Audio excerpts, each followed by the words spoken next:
On a sunny day in South Korea, there's a man trying to buy groceries, but when he takes a chip snack, the bags snap open and the content inside is gushing out. There's a little girl looking at him, asking him whether he is stealing or something. But suddenly, a sudden earthquake occurred in the vicinity, but the scale is small so there's no casualties. Then a bigger earthquake happens. Looking outside, the man sees there's something erupting from the earth. There's a massive tower that appears from beneath the ground, crushing everyone nearby. The man protects the kid trying to get to safety. When the earthquake finally stopped, he looks outside seeing the tower fully erect. It turns out that the tower wasn't only appeared in South Korea, the humongous structure appeared in the cities of every country in the world.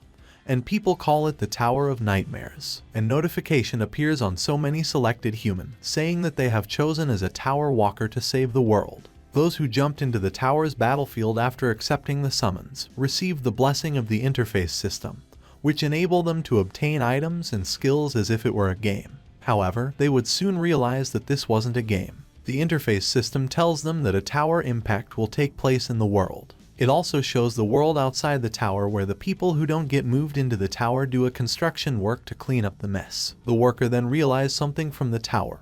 He sees that a creature had come out from there. The tower impact is the great disaster in which monsters would overflow from the tower onto the Earth's surface. They destroy everything in sight, not even the modern army can cope with. Because of the monster that overflowed from the tower, a third of the world's population was annihilated, while those in the tower had no choice but to watch it happen. Those with special powers and qualifications were the last hope of humanity. Then the walkers started to raid the tower in order to stop the annihilation of humanity. At one point, the walkers came across a dead end. Upon trying to destroy the obstacle, they find a shining stone called Return Stone, which allows the user return back in time to around when they were summoned, with the user's current memories will be fully retained. Huang, the captain of the tower walkers, immediately uses it, saying that he is going to tell the others what it's like after he uses it. When he breaks the stone, a light filled up the room and he disappears, leaving the others confused whether he is really back to the past. Sakamoto, formerly a science professor, thinks that Huang is definitely returned to the past. However, because a part of timeline got split up, Huang may not be able to meet them again. He explained that using the prominent science theories like the multiverse theory and parallel universe theory, their current situation is one where the universe's timeline got split up. In other words, the moment that Huang disappeared into the past, their world and Huang's world have completely split apart. The other walkers is confused, but in any case, what's for sure is that Huang returned to the past. But just because he went back to the past, it doesn't mean that anything in the current world will change. Because as far as Sakamoto knows, the tower system never have lied before. And he explained it to the others that the stone will return them to a world in a different split timeline. He adds that the items from the tower exceed the common sense of humanity after all. Not long after, the second tower impact occurred in the world outside of the tower. Before all of humanity on Earth is annihilated, the walkers must make a decision, whether they use the return stone and return to the past or remaining in the tower and die. In the end, one who don't have enough strength to climb uses the stone to return, leaving behind the one that wants to fight in their current world. As one going to get devoured by the monster, there's someone with a double dagger comes into the fight. The slashes is so strong it basically obliterate the monster. Finishes dealing with the monster. He asks the walker whether he is alright. Behind him then come a group of people who stays in the tower to hold on until the very end. They were the humanity last hope, the people who weren't tempted by the return stone, the Carpe Diem. On the battle in the upper floor, confronting a masked monster boss, Jaehwan diverting the boss aggro, calling out to Jaehwan to land his attacks. With the combo of the two, they decapitated the masked boss easily. Dealing with the aftermatch, fortunately there is no casualties and only light injuries on the squad. Going at the fast pace, they think that they might be able to reach the final floor. Upon checking the drop of the boss, Jaehwan get a weapon called a suppressing dragon sword. Although, it was all seems going in the humanity's favor, going up against the 98th floor, Chamber of Purgatory. All of the squad is slain, leaving only the duo. They fight tooth and nail to beat the boss, as Jaehwan screams that he can't beat it on his own, asking Jaehwan to get his head together and start beating the boss. But it doesn't go the way they want. Sadly, Jaehwan gets stabbed by the boss's horn, leaving him incapable of fighting back anymore. The boss then ran towards a castle wall to stamp Jaehwan between the wall and its head. With the last strength he has, Jaehwan tries to fight the boss in retaliation of it killing his only friend remaining. He grab his sword then start dashing towards the boss. It notices the attack though, but there is something different with Jaehwan. With all of his remaining strength, Jaehwan trusts his sword like no tomorrow then defeat the boss. Sadly, Jaehwan left with a severe wound and have no way of recovering. With the return stone in hand, he apologizes, making Jaehwan remembers that Kim Jaehwan, in that cruel and dreary tower he never lost his smile. Because of it, the walkers calls him Smile Knight. And now that Smile Knight lost his smile for the first time, Jaehwan then turns away from him, telling him to just go before he change his mind. With that, Jaehwan becomes the only walker remaining in the higher floor of the tower, intending to finish the last floor by himself. As he tries to open the 99th floor, he reminiscences the past about his time spent with the squad. What welcomed him behind the floor is a snowfield, and inside, he immediately fight an ice dragon, who obviously he can't defeat yet. Hiding from the dragon, Jaehwan's hand get frozen. He explained that it's been 10 years since he has reached the 99th floor. Even though he faced numerous crises on his way up until the 98th floor, the level of danger on the 99th floor was incomparable to any of the lower levels. The boss of the 99th floor, ice dragon called Velchesis. The breath of this dragon, which came from the Forgotten Land, was hard to withstand, even with cold resistance at the highest possible level. If not for the piece of equipment that were abandoned by the walkers who left, he would have died a long time ago. The suppressing dragon sword that he got on the 85th floor, the ice demon armor that Jaehwan gave him, and the Flame King's bracelet that Han Seoil gives. Thinking about her, he wakes up in the smithy warming up himself. Currently, he resides in the village that was reclaimed after defeating the 50th floor's boss, the monstrous dragon Ultiminus, called Atopos. Although there were dead or injured walkers that came in every day, people never gave up hope. The priests had established emergency rescue units to rescue raiders that were no longer able to fight. And the blacksmiths of the workshops created equipment for the walkers, who fought for the sake of humanity free of charge. Jaehwan speaks to Jae, implying that he might be the last blacksmith in Atopos. He then explained that supplies doesn't come from the lower floors anymore nowadays. It turns out that there were still some supplies of minerals up until a few months ago. Jaehwan assumes that there's no more living humans within the tower. He don't even know what year it is now. He thoughts that there have been more than 10 tower impacts that have occurred so far, and from some point in time, people no longer got summoned to the first floor's summoning ground and climbed up the tower. Talking with Jae, Jaehwan guesses that the human on Earth got wiped out. While thinking about it, there is something that bothering Jaehwan. At the place where the return stone was first found, there is some strange scribbles read tower within tower, nightmare within nightmare. As 2 days ago, Grandma Hylian disappeared, Jae's partner. One doesn't age within the tower. If someone disappeared in the tower, it's for one of two reasons. Either they returned to the past with the return stone or they jumped off the tower. Thinking about there's no supporting walkers anymore, Jaehwan asks Jae to teach him blacksmith skill. Later that day, Jaehwan faces the ice dragon again. Ultiminus says that no human has ever made it to the 99th floor alone ever since the creation of the Tower of Nightmare, making him acknowledge Jaehwan as he is an incredible human. Jaehwan mocks the dragon, saying that he would feel so empty after killing Ultiminus, adding, even the armor that Ultiminus is so proud of, starting to have cracks. As Jaehwan jumps into the dragon's breath, but it doesn't take long for Jaehwan to be defeated, being stuck at the wall with frozen solid hand and leg. Ultiminus says that even after Jaehwan fighting to the end, even if he tries to persistently hold on, in the end, the fate that he will face is overbearing solitude and nothingness. Jaehwan remembers all of his fallen allies, saying that the dragon talked too much. He break free from the ice prison. With the sword in hand, he went for another thrust towards the dragon.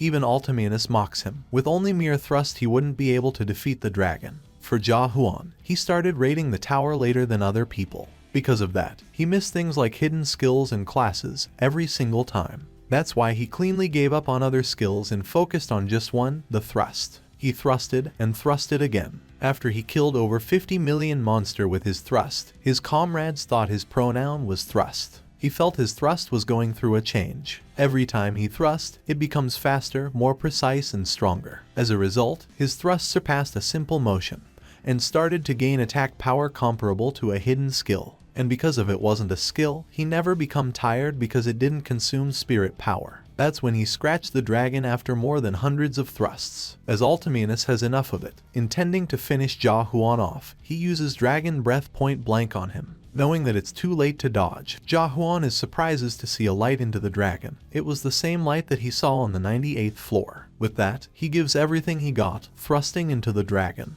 And this time, it works splendidly. Jaehwan completely blows away the dragon chin. The enraged dragon flies up in the sky, barraging dragon breath towards the tiny human beneath him. And Jaehwan can only evade as he has no way to close the gap between them, as his body can't keep up with the freezing cold air in the area.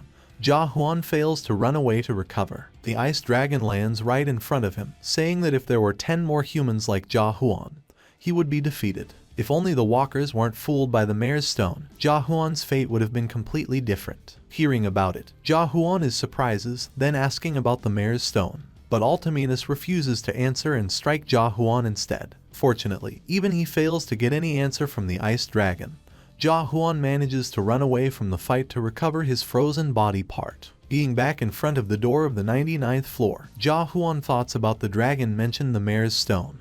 But for the moment, he decides to brush it off. 5 years later, Jaehwan finally slays Alteminus, the ice dragon. With it also comes a lot of notification to Jaehwan. Before Alteminus' soul disappears, he asks again about the mayor's stone, which the ice dragon indicates that Jaehwan already knows the answer to that question. Alteminus adds that he will learn everything on the last floor, while also receives an ice dragon sword from Alteminus' drop. Then the door to the 100th floor open, and Jaehwan immediately enter the door. He come inside a floor called a control room, where he can see the current state of the tower. Suddenly there's a monster talking to him, saying that he is already here, while the monster assumes that Jaehwan would go back to the village first. Jaehwan immediately prepares for battle, and what shows up is a notification saying that he is the first to have cleared all the tutorial games of World 294. His amazing achievement has been recorded in the Undying Library, the Akashic Records. That record will be preserved such that it can only be viewed by the monarchs of the Almighty Land.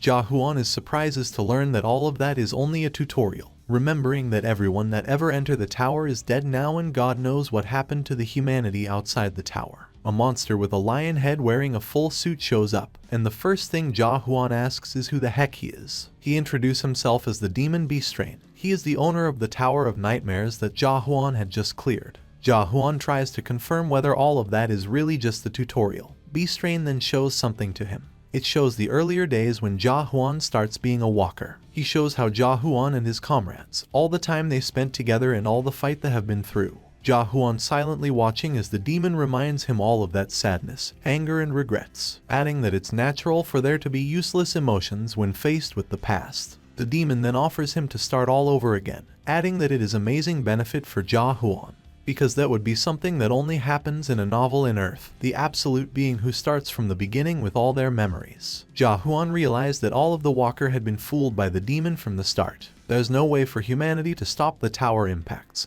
and the only thing humanity can do was to keep raiding the tower. The salvation of humanity was just a false hope. Then Jaehwan refused to go back to the past, as his promise to be the Carpe Diem. The demon then laughed hysterically, saying that no item in the tower nor in the Almighty Land will be able to send anyone back to the past. Jaehwan then remembers that Alteminus ever mentioned about the Mirror Stone. He is devastated to learn that all of the walkers who ever walks besides him in the tower is tricked by the demon. It turns out that the return stone is a mayor's stone. The demon explains that the mayor's stone doesn't send back the user to the past. Instead, they are trapped in the dreams that the mayor creates. And up until the higher floor, only Jaehwan had the obsession to finish the tower. In the end, he refused to accept the offer for going back to the past and to start over, because thanks to the demon's explanation, Jaehwan now knows what the Tower of Nightmare is. He assumes that he already in the dream that the mayor's stone made, so he decides to hunt Beastrain and go to the next floor. As Beastrain tries to explain something else, Jaehwan just suddenly thrusts him with the sword he get from the ice dragon.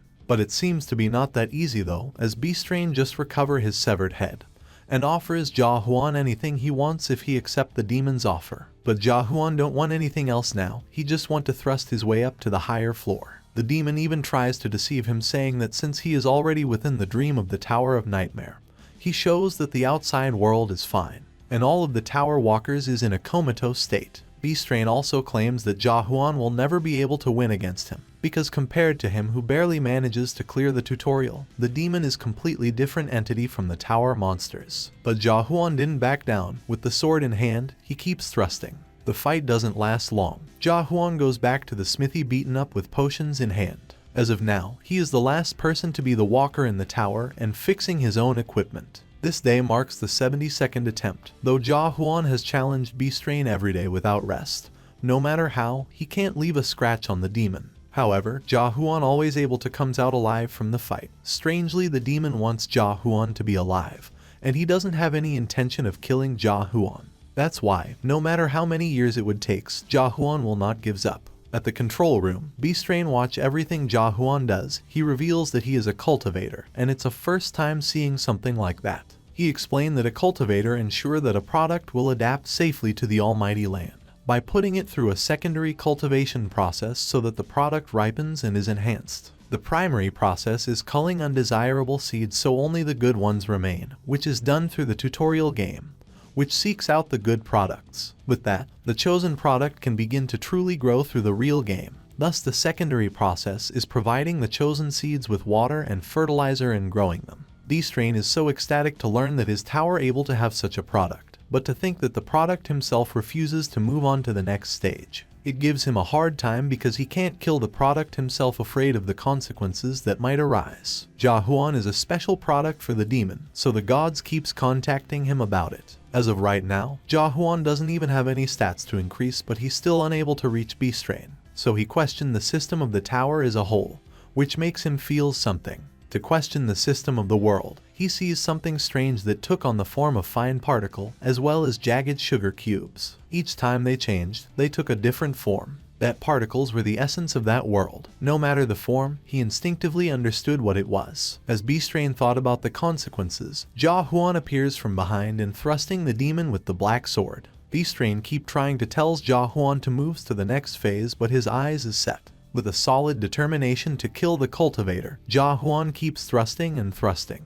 Having no patience left, Beastrain hold him off, asking what the heck Jaehwan wants, so he willing to move to the next phase. Finally, he feels that he finally got the demon. He thoughts that it's a good thing he held out until the demon's breaking point. So, Beastrain explained that in truth, the universe isn't made up of just a single dimension. The main dimensional level is called the Almighty Land, and under that there are countless alterations that branch out from it. Earth is just one of the small planets in a dimensional system that were scattered from the countless alterations. They call Earth the 294th world. While in the Tower of Nightmares, walkers can earn skills and items. Then while working on their status, they will adapt to the system of the Almighty Land, and they will earn a chance to travel to a new world. As for the demons, their role is to support the process. Beastrain explained further that the Tower of Nightmares is summoned to Earth was merely by chance that it was chosen by Beastrain.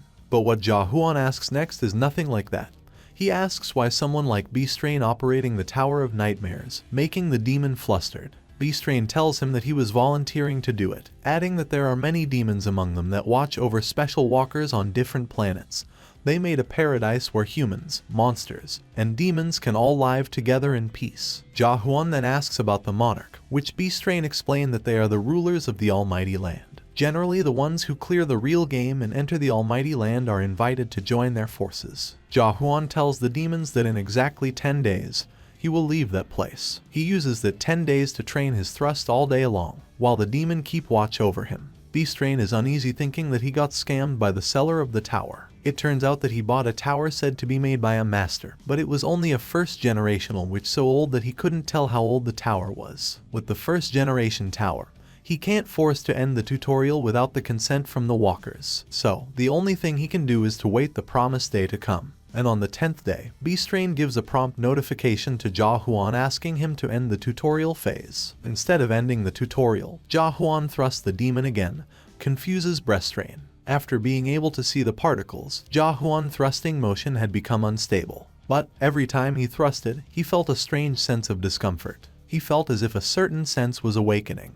making him more determined than ever to hunt the demon. For the first time after so long, Jaehwan smiles thinking about the feeling that he has, the sense of being alive. Having enough out of it, Beastrain uses black ironwood to root Jaehwan. The demon explained that the tower is programmed to end in 100 days after the tutorial is finished, so he needs Jaehwan to stay rooted until then and move to the next phase. But Jaehwan doesn't stay still though. He released something strange, light enveloping the room, making the demon afraid of what Jaehwan has become. And he destroys the ironwood that root him, then starts attacking Beastrain again. But this time, he is able to hurt the demon, and it was the first time Beastrain witnessed a power of the overload adapter from a mere tower walker. The day after Jaehwan reached the 100th floor, he had his doubt whether the tower actually inside the mayor's dream. He doubts again whether the demon can't kill him, whether being a human that can be shamelessly restored anytime.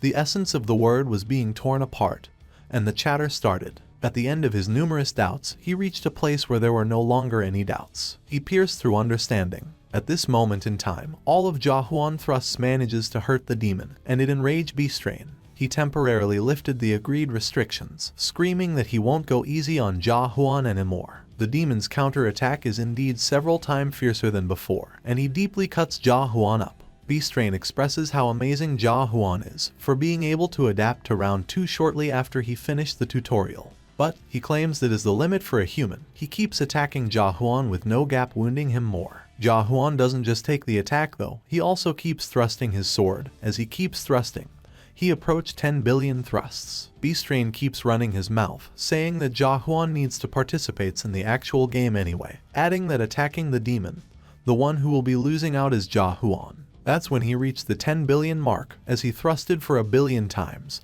he sees the line that shows him where to thrust, just like when he deals with the 98th and 99th boss. He doesn't wait for long and instinctively thrusts his sword toward the demon. The surprised demon can't believe that the human wasn't merely adapting. It is a power possessed by an awakened hero. As Beastrain being powerless in the face of Jaehwan's power, he asks Beastrain to listen to him for the last time, and he says that humans aren't things that the demon can just trade around. Humanity aren't insignificant baseline that the demon can just use as he pleases and digitize, and aren't products that he can place a price on. Jaehwan will no longer follow the scenario that the demon planned. He will destroy the tower and climb to the next floor and keep going up further and further. Then the status info on Jaehwan is broken and Beastrain is begging him to stop, as he claims that no such thing as the next level. But Jaehwan is convinced that the next level is in fact exists. He somewhat know how to read the scribbling in the tower, where it says that the entire Tower of Nightmares is just the imitation of the first demon,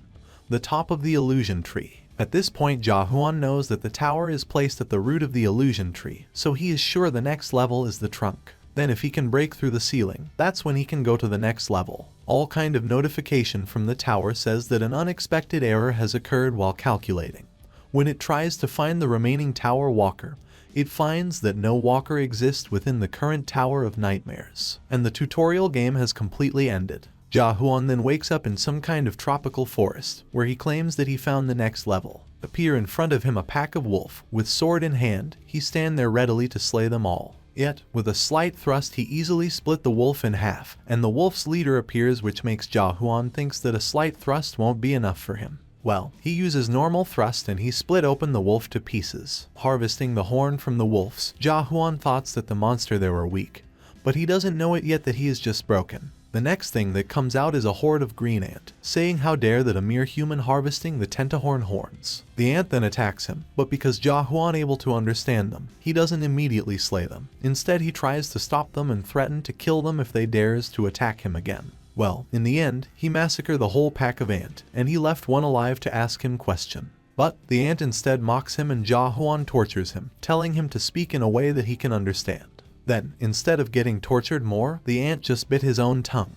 Even though they are weak in front of Jaehwan, they still have huge willpower than he expected. Upon checking the body of the ants, he finds a small dimensional backpack which allows him to store the bulky items like an inventory. He thought he would be able to use the interface system of other dimensional worlds like the Almighty Land though, but he feels relief to be able to see information on the item in this place anyway. Upon checking his sword from the 99th floor, he finds out that the sword able to change its form and swallow the corpses. Lastly, he also finds a map that shows the Illusion 3, Chaos. Somewhere else, there's a red-haired woman herding a pack of wolves to his teammates. They were surprised to see that she is messing with a Behorn, a wolf boss with 2 horns. Jaehwan sees them from afar, presumes that they will die dealing with the Behorn.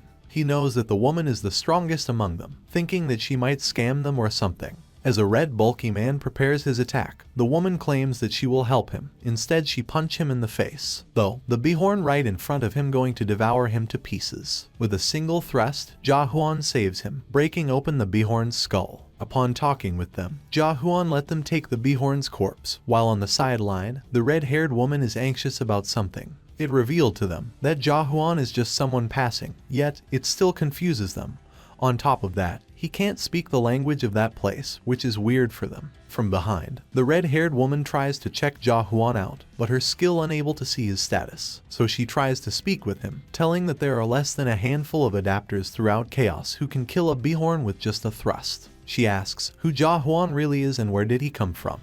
But he doesn't know what Chaos is, so he asks her about it, which makes her flustered as she thoughts Jaehwan messing with her. She tries to make sure whether he understands what she is saying, which Jaehwan claims he does. Jaehwan knows who he is. It's just where he belonged to, and the relationship he had on Earth all became meaningless the moment he entered the tower. In return, Jaehwan gained new comrades and memories. But as the tutorial came to an end, they all disappeared as if they were a mirage. Although those comrades that were with him are probably somewhere on Earth, and the clear reward was that he could retain all his memories while he starts over. They wouldn't remember him nor the memories they had in the tower. So Jaehwan claims that he doesn't remember anything to the red-haired woman. But she doesn't believe him and starts shouting at him, and she can only assume that Jaehwan is the might of the abyss or something. Meanwhile, his weapon is vibrating and Jaehwan takes it up. It changes form and devours the weapon that Jaehwan gives to it, making the red-haired woman surprised, and she recognized it as a spirit weapon. Also, the other party members notice it, thinking that a spirit weapon right in front of them, while Jaehwan completely oblivious that they are watching.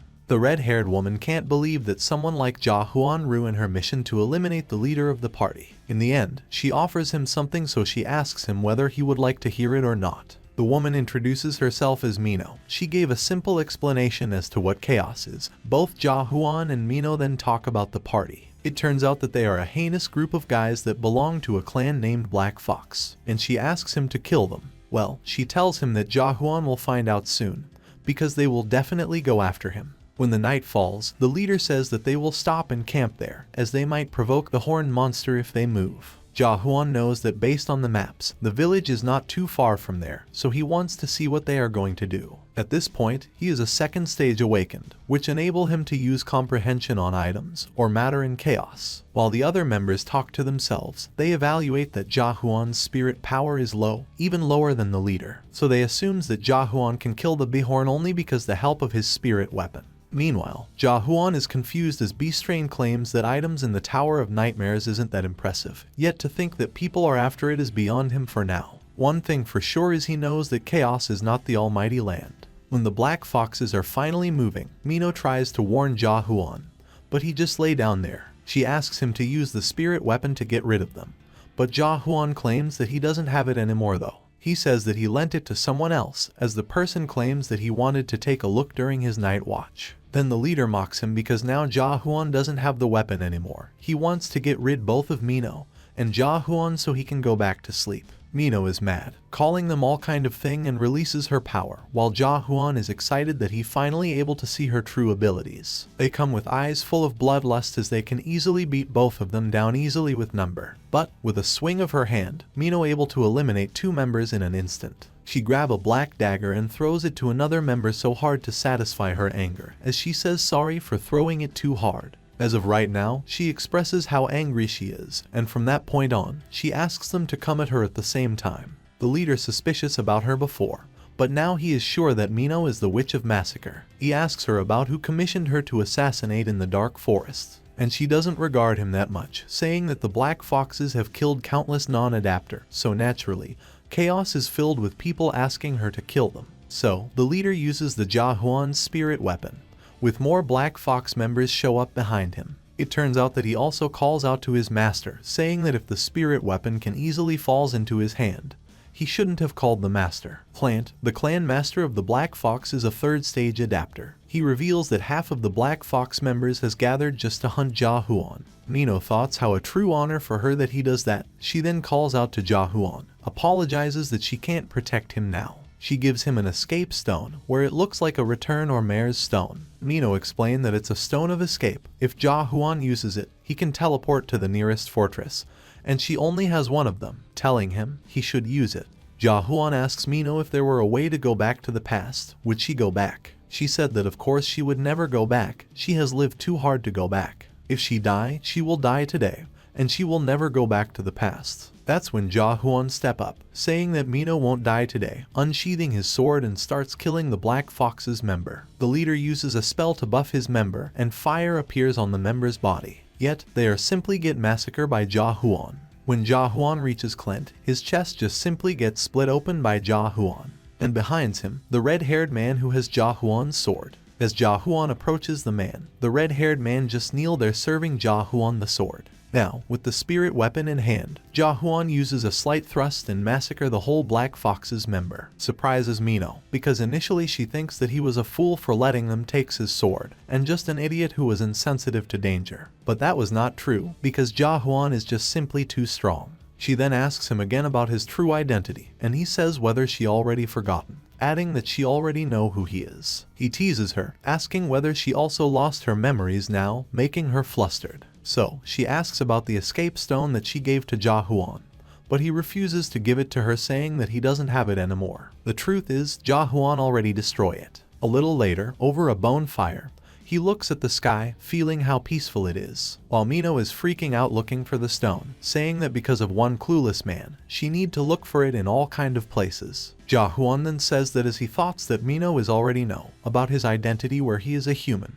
She is confused by it, so he asks her again whether she is a human, which she said that she is, and for Jaehwan it is good enough to befriend her. It instead confuses her though, yet she didn't think too much of it and they end the night. The next morning, they walk towards the village, and Mino claims that she is envious at him for not remembering how Jaehwan comes to chaos. So he asks how did Mino comes to chaos, and she explained that if he knows what he is asking, he will really come to regret it. Then they arrive at Gorgon Fortress, and Jaehwan notices an altar that looks like the summoning circle on the first floor on the Tower of Nightmares, where suddenly a lot of people appear on the altar, screaming all kind of things. And Jaehwan knows well when humans make that expression. Mino explained to him, as Jaehwan is able to see it himself, people that come to chaos is the one that died from the tower in all kind of world. He reminds him not to ask how people come to chaos as she welcome him to it. Chaos, the land of the dead. Not too long after, a lot of officers comes toward the altar welcoming them.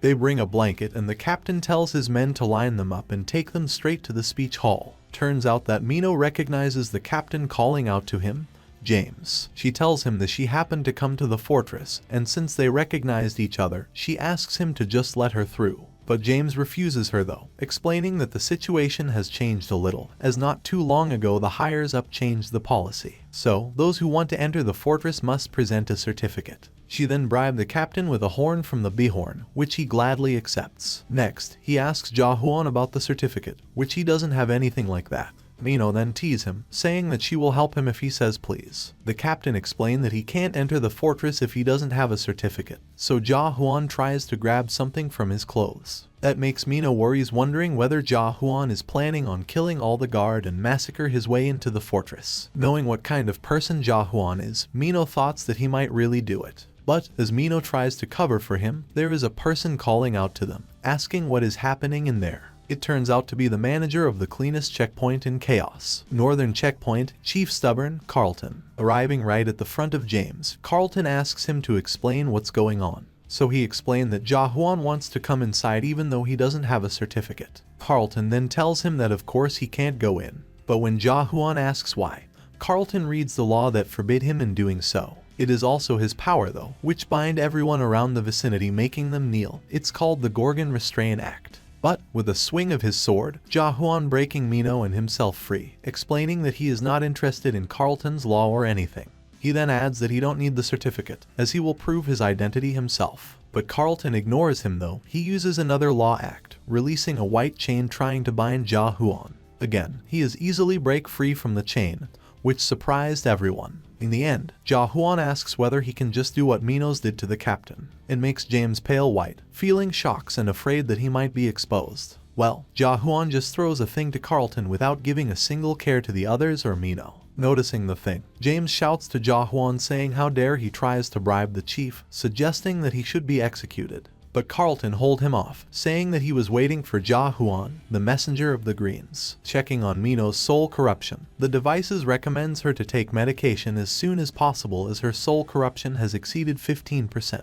She then explained that soul corruption is a chronic disease that everyone living in chaos has. Just by existing in chaos, one's soul will gradually get corrupted. That is why the horn monsters is precious for the human in chaos, as the horn is the only medicine that can reduce soul corruption in chaos. Carlton then measured Jaehwan's, but the device cannot measure the level of soul corruption on him, and it shows 0% on the display. Carlton then smiles, giving back the thing that Jaehwan gave to him. Carlton tells him that he should not so readily hand over a soul stone to just anyone, calling him messenger of the green. But Jaehwan says that he is not from the greens or whatever Carlton keeps saying, which he already knows. Carlton then explained that a soul stone is a precious item that amplifies the spiritual power, but it's not as simple as that. In that little time Carlton hold on to it, his hand entirely get corrupted. So, one who is not one of the greens will never be able to handle the soul stone. The only beings capable of carrying the stone without getting corrupted are the greens. Even though Jaehwan is not one of the greens, Carlton believes in Jaehwan's soul. He explained why the device cannot measure Jaehwan's soul, because his soul is the purest among all of soul and chaos. As Carlton and James walk inside the fortress, like James' nightmare comes true. Carlton mentioned that apparently there is someone at the gate who lets people through after taking a bribe. Meanwhile in the village, Jaehwan thoughts how things have progressing too complicated. On top of that, he is carrying a dead weight, after Carlton punished Mino with the Law Act for not carrying her own identification certificate, and becomes mindless zombie that follows Jaehwan around. He then asks the villagers that he is looking for a blacksmith who is skilled in working with sword, where there's someone notices his spirit weapon. Arriving at a tunnel, Mino awakes and Jaehwan tells her to go on her own way. But she doesn't want to though, saying that it's too far for him to abandon her like that. She assumes that Jaehwan is still pissed at her because she tried to leave him at the gate,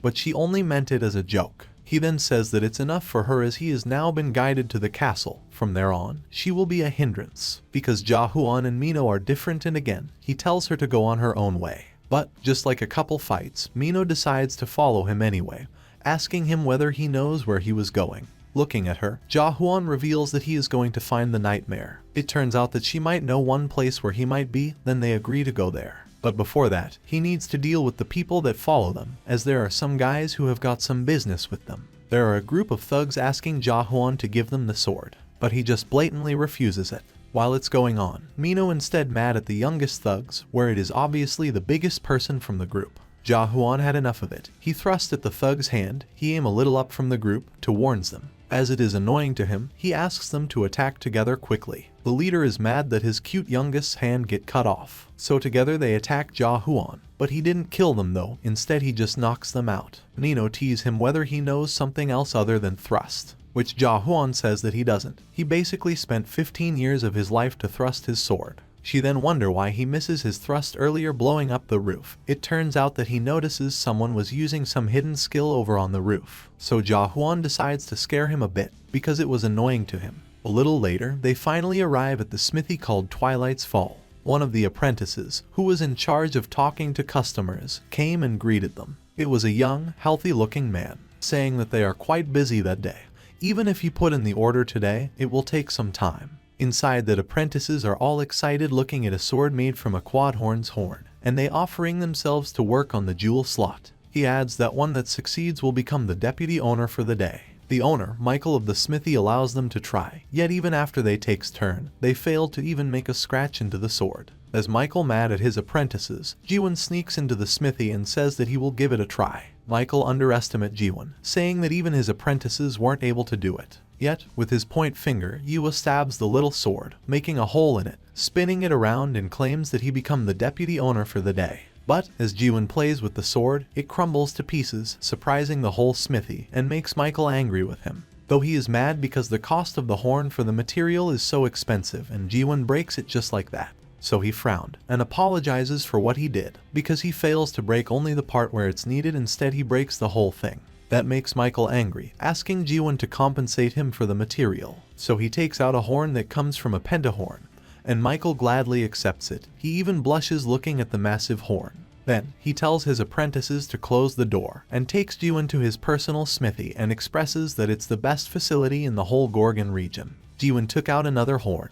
The pentahorn had 5 horns, so he obviously had more, but it didn't make sense to Michael. What's more is that Jaehwan wants to make a scabbard with it. It was a pentahorn they were talking about. The material seemed like overkill just for a scabbard. Jaehwan lent him the sword. After Michael looked at its status, he moaned, the Frost Dragon sword. However, he thought how it was a shame that this sword was only a replica. However, the sword began to cry. Michael dropped it in shock and it landed on top of the Garnak's horn. The sword then vibrated even harder as it opened its mouth and began devouring the horn.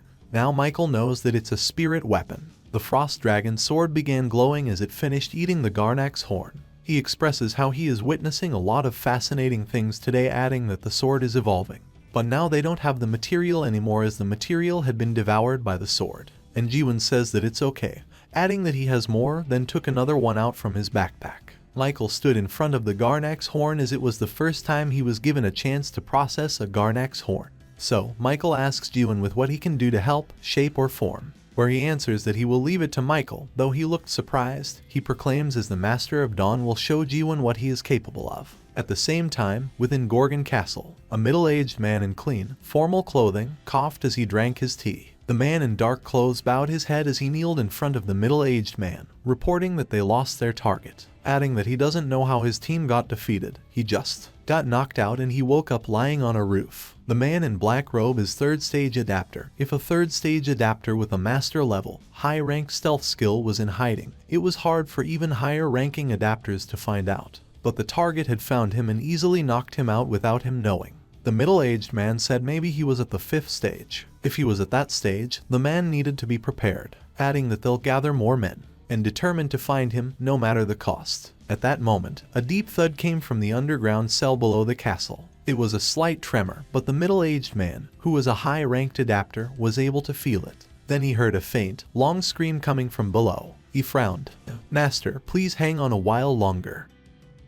Next day at the bar, middle-aged men were heard talking loudly from within the saloon. At the center was an old hologram machine that was showing a broadcast. The person on the broadcast was a pink-haired girl with a small horn. The video then showed a man solo fighting a giant frost dragon. The man kept stabbing it over and over endlessly. His face was censored so that the product information would not be leaked. The men at the bar rumbled while watching. At that moment, the door to the saloon slammed open and a woman walked in. It was Mino. She walked briskly to the bar and sat down. Her thin waistline and fair-skinned face immediately attracted all the attention of the men in the saloon. The men were shocked and scared by the vicious energy pressure that Mino was releasing and ran out. Mino laughed bitterly. She thought about Jaehwan and felt bitter, so she drinks up to her heart content. Then, the owner of the saloon appeared. It was Aunt Claire saying that the bad girl, Mino, is bad for her business. Mino was too drunk to talk straight, but she kept on mumbling. Claire narrowed her eyes. She knew Mino well. Mino was like this since they met at the Tower of Nightmares. She was weak, but she had a temper. In addition, she also liked to prank people and cause trouble. She wasn't bad, but she always got the people around her into trouble. Claire brushes her hair, saying that she should be involved with Jaehwan anymore as Claire thought that he is dangerous. Before Mino could reply, a message energy made from spiritual power shot through the window of the saloon and reached Mino. She checked the sender. Carlton, Northern Gate Captain. At that moment, Mino felt a terrifying pressure from all sides. One of the men walked up to her and asked, "Are you the Witch of Massacre?" Mino pulled out a dagger from her clothes despite her drunken stupor. The man closed upon her, grabs her hand, answers as the man smiled ominously, and says that he need her to do something for them. Back at the smithy, Michael is giving up on crafting the horn, as he evaluates that the materials level is too high for him to process. So Jaehwan put his hand on Michael's eyes, saying that it's important to be able to see. Michael's eyes glows bright, and the material in front of him starts to liquefy in front of his face. That took him into a world where he can see the form of the material he processes for real. It took a form of a monster as it attacks them. Jaehwan tells Michael to get himself together, since he said he would help Jaehwan. He is terrified with what happened in front of his eyes. He thought that it must have been a dream and looked for the exit door, and of course he ran away, leaving Jaehwan's side. As Michael opens the door, asking for help, what he sees that supposedly his apprentices are skeletons as they are asking whether the smith master has done smelting.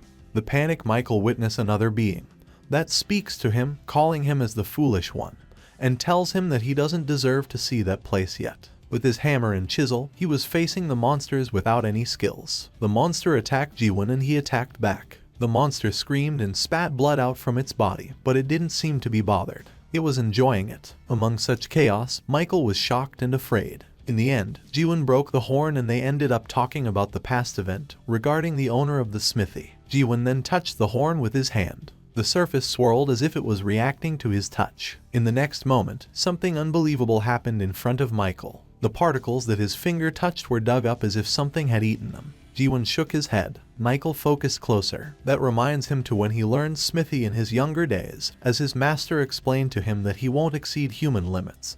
That makes him instead determined to become like those mares anyway. In the end, he asks Jaehwan with what he need to do with fighting against the world. Jaehwan tells Michael to look carefully, not relying on the system but with his own eyes instead. That's when he sees it, the true world that he knows shouldn't be exist. As Jaehwan dashed towards the spirit beast, that makes Michael fire up to pick up the chisel again. With all of what he has, he starts crafting the horn again. Later that day, they finally able to finish making the scabbard for the spirit sword. And Jaehwan decides to name the newly awakened spirit sword as Lone Wolf, and they write it on the scabbard. So they bid their farewell, and Michael asks Jaehwan with how he looked like in Jaehwan eyes, which he says that Michael looks like a human, when in fact, Jaehwan able to see that all of the people in chaos look like skeleton. As he goes around the town, Mino comes back, so he asks her what's up with her that makes her following him up. So she reveals that she is intending to kill him, adding that she would have a good life by taking all of the spirit stone Jaehwan has. She also gives him bag of clothes, saying that it's her way of saying sorry. Then she asks what he is going to do now.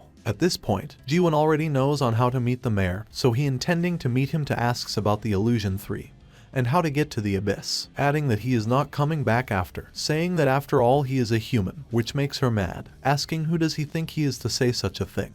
It hurts her. Even though the people of the chaos is not as brave as Jaehwan, she claims that they are definitely human too. Though, no matter how many times they're saved, the truth remains the same. Because of what question shows him is the true essence of that world. A world where numbers and data rule, and where there are people who would sell their own soul in order to raise their numbers. That's when Mino breaks up the barrier, asking Jaehwan whether she looked like a human or not, as she bid her farewell, saying that they won't seeing each other ever again. Her appearance changes, and she looks like a human again. The people of chaos supposedly are a dead soul that came to chaos after their death in the tower. But Jaehwan is different. He comes to chaos by exceeding the limit of what human can do. He broke the ceiling set by the tower and climbs himself to chaos. Going back to the bar, Mino wonders how can things turn out like that way as she opens the door. The bar is in shambles and a group of people are waiting her inside, with Claire held as hostage. They are from the Forbidden Heaven clan. The leader is the elder called Janya. He asks how can Mino comes back alone, where she takes out her dagger, saying that he is more naive than he seems, asking whether he ever seen a witch keep her promise, adding that a certain person won't be coming. She attacks them, saying that that person is only going to destroy chaos, and Janya expresses how that the witch has gone insane. He releases his shadow to fight her and she defeats them easily as she strikes the last one. Her dagger shot through towards Janya, and he picks up his sword to counter her attack. That lands on her, injuring her. On top of that, Claire also held hostage while the fight is happening. On the last attempt, she performs her ultimate attack, releasing 8 daggers simultaneously. Yet, Janya destroys all of them easily, expresses how cute her technique are. After that, he threatened to shred her himself as she falls down, losing her consciousness. The only thing she can remembers is Jaehwan, and now she wants to go back to the past, to follow him back then. And she thinks how she hates this type of development, as Janya going to strike her with his sword. Suddenly, there is an attack coming from the sky, that Janya able to defend with his sword. Jaehwan comes, standing beside Mino, as she says why he was there, instead of destroying the world. Which he says that the clothes she gave him don't fit, so he gives it back. Meanwhile, Janya realizes that Jaehwan is the one who took the spirit stone, as his men laughing with the thoughts that Jaehwan saves them up some trouble looking for him. Jaehwan asks Janya whether they are the guys who's with Mayor, tells them get the mayor to come there. Janya thoughts that Jaehwan might be crazy, as Mino tells him that Janya is a 4th stage adapter. Now, they start swarming and together they attack Jaehwan, shouting how they will teach him a lesson. though. Jaehwan performs his minimal stabs towards Janya, but he manages to dodge. Realizes that Janya can't defeat Jaehwan. He takes Claire and threatens to kill her. Mino asks Jaehwan to save her, yet instead it confuses him with the thoughts that he just need to cut whoever's in his way. So Mino grabs him as she cries that Claire is a human. That shocked Jaehwan for a moment. While he is looking at their true essence, Claire screams, telling him to start attacking. In the end, Jaehwan stabs the roof that makes a pillar of light shooting up beyond the sky. That also destroy the barrier they previously deployed. Notify the guard in Gorgon. That instant, Carlton arrives with his men, greeting Jaehwan and asks what the hell is going on. Jaehwan expresses how he comes at the right time, as he claims that Janya is breaking the law, adding that they intend to use the bar as their foothold to try to destroy the world by scheming with the mayor. Though Jaehwan is the one that actually wants to destroy chaos. In an instant, Carlton uses his authority and uses silver restraints to save the day. Carlton also summons an axe made of his authority to apprehend the culprit. He even says that any further resistance is futile. Though Janya is not giving up, he dashes forward and strikes Carlton with his sword. Their clash makes a sound wave going around the bar, though Janya's sword cracks as it meets the axe of light. So he jumps up with all of his strength to try again attacking Carlton. In the end, Carlton uses the chain of light again, and this time he easily takes Janya down. A moment later, with the axe on Janya's neck as he surrenders himself, Janya also expresses on how he heard that Carlton is indeed as naive as he is righteous. With that, Janya throws a poison gas bomb in the bar. As they manage to get outside, he says how he didn't think he would use the black cloud in there, yet with his men in tow, they try to run away. Suddenly, the clan elder called Seolring comes, asking whether that the Witch of Massacre is that strong that makes Janya had to use the black cloud. That's when Janya reveals that the silver restraint has been used, and at this moment, Jaehwan, Mino and Carlton is inside. When a moment later, Seolring sees that Jaehwan drags Mino out from the bar, and he asks the information on Jaehwan as he also notices them on the three, and uses his slight stab on them. Janya informs him that he also curious about Jaehwan. The fact that Jaehwan is also fine after being hit with the black cloud startles them, and they had never heard of an emerald bug with no antenna. As Jaehwan sits Mino down, he looks at the group of 4 from the Forbidden Heaven clan, and how he thinks that it was annoying for him to deal with them. With that thought, he stabs his scabbard into the ground, using its skill to summons the spirit of Garnek. The spirit then dashes towards them, and in an instant, it slays the 2 minions from the Forbidden Heaven clan, leaving only the 2 high members of it. Seolring thoughts on how strong Jaehwan turns out to be, and he just flees, leaving Janya to deal with Jaehwan, Janmyeon and Janmeng, the 2 members that he cherish, and with the thoughts that is how it's going to end. Though, Jaehwan says that there is a way for Janya to survive, and asks him where is the mare that they are hiding. Janya reveals that if he tells Jaehwan about it, and a certain person knows, it betters off with Jaehwan kills him right there. At that point, Janya will die either way, so he eats a spirit stone. Soul corruption spread rapidly in his body that slowly turns himself into a massive monster that towering the houses around him.